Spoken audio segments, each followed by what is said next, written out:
I have a question here for you, Kishore, from somebody here in Geneva, I think, Robin Bielik. How do you view recent events in Hong Kong where young citizens have protested the erosion of their freedoms and privileges by the Beijing-oriented government? Well, I would say the important thing is, this is where it's important to understand the history, which is that Hong Kong is not an independent country. Hong Kong was taken away from China by the British. And when the British ruled it for 150 years, the Hong Kong people never had democracy. Not one day.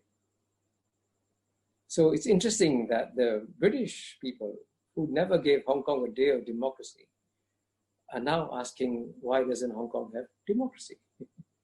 You know, this is again the sort of hypocrisies that other people see. Was that not the agreement they came to with the Chinese before they handed over the colony?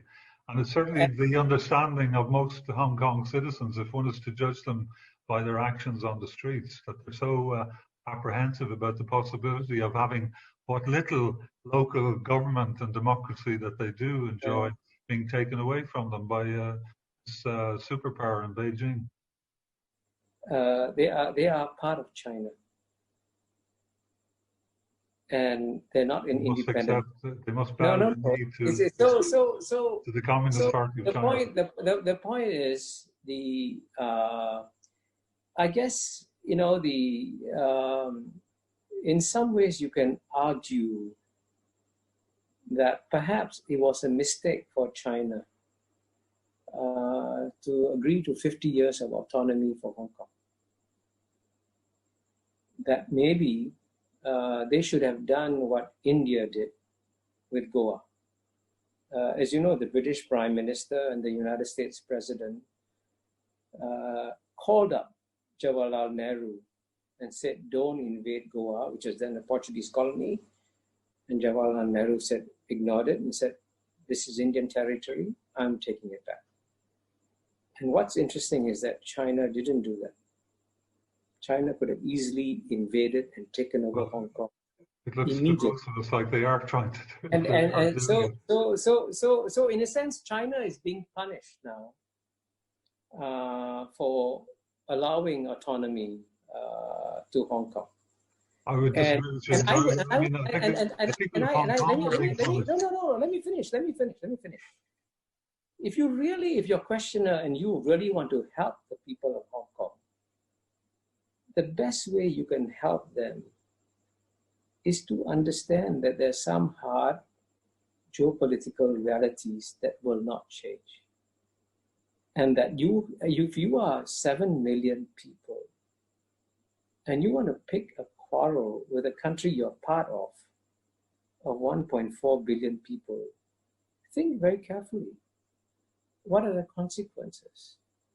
Will you end up in a better situation? Would the British send their troops back to save you? Could they? Never.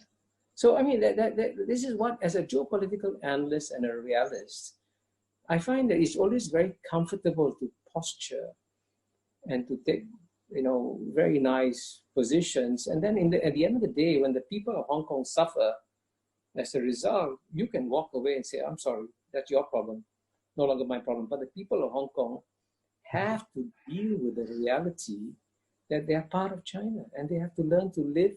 It's going to be very difficult, but let them work it out. And the more you get involved in it, the more complicated it becomes. I think we can all admire their struggle for freedom and for freedom of expression, no matter what the odds are that are stacked against them. Just as we would admire the struggle of the only Chinese winner of the Nobel Peace Prize, who practically died in jail for his efforts, even though he was a completely non-violent, peaceful protester. All he wanted was the right to express himself, to write his poetry, to write his journalism, and he died for that reason. But I think to be fair, you should also admire the Chinese gentleman who saved 800 million people from poverty, which is twice the No, population.